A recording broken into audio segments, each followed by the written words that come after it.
وبلغنا رسوله النبي الكريم الأمين ونحن على ذلك لمن الشاهدين والشاكرين والحمد لله رب العالمين. فقد قال الله تبارك وتعالى في شان حبيبه مخبرا وآمرا: إن الله وملائكته يصلون على النبي يا أيها الذين آمنوا صلوا عليه وسلموا تسليما.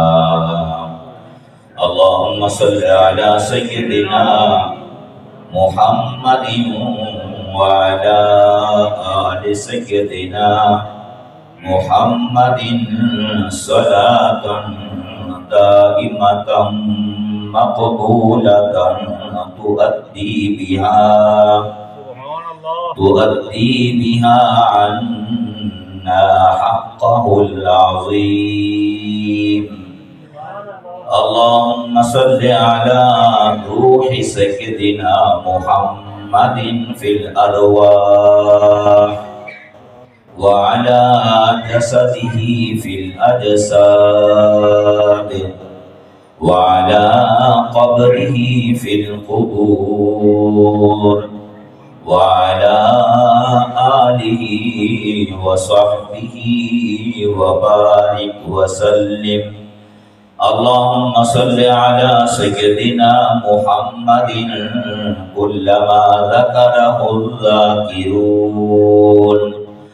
اللهم صل على سيدنا محمد كلما غفل عن ذكره الغافلون. الصلاة والسلام عليك يا سيدي يا رسول الله وعلى آلك وصحابك يا حبیب اللہ. ایک شاعر فرماتے ہیں: پڑھ لے درود غفلت نہ کر، پڑھ لے درود غفلت نہ کر. ہم اہل سنت ہیں. ہم کون سے لوگ ہیں؟ اہل سنت و جماعت. اہل سنت. اہل سنت کا معنی کیا ہے؟ سنتوں پر عمل کرنے والے لوگ. سنتوں پر کیوں نہ اپنے مقدر پر ناز کریں کہ ہم رب کی سنت پر عمل کرنے والے لوگ. سبحان اللہ. سنت کا معنی ہوتا ہے نا طریقہ، کسی کے طریقے کو اپنانا. پھر انبیاء علیہ السلام کے طریقے کو اپنانے والے لوگ، پھر فرشتوں کے طریقے کو اپنانے والے لوگ، اور پھر اپنے مقدر پر ناز کریں کہ کچھ لوگوں کے لیے، کچھ مخلوق الہی کے لیے کچھ وقت مقرر ہے، کچھ گھڑیاں ہیں، کچھ سعادتیں ان کو نصیب ہوتی ہیں. ہمیں اپنی پوری زندگی میں ایک ایک لمحہ میں، ایک ایک سانس میں اپنے نبی پر درود پاک پڑھنے کی کھلی چھٹی دی گئی ہے. جتنا چاہتے ہو میرے حبیب پر درود پاک پڑھو. تو وہ سستی اہل سنت میں ہی پائی جاتی ہے. نماز کے معاملے میں بھی سست، مسجد کی طرف آنے میں بھی سست.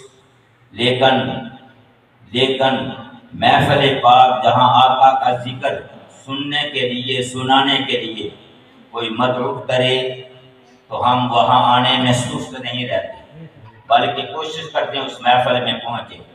بڑے بڑے دور کے سفر کر کے بھی پہنچتے ہیں، آتے ہیں.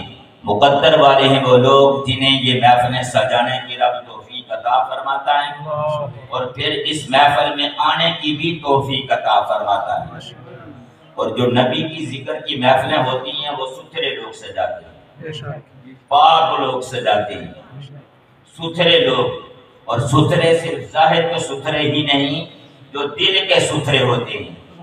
وَلَٰكِن يَنَالُهُ التَّقْوَىٰ، وَلَٰكِن يَنَالُهُ، رب کی بارگاہ میں تقویٰ پہنچتا ہے. فَإِنَّهَا مِن تَقْوَىٰ والقلوب.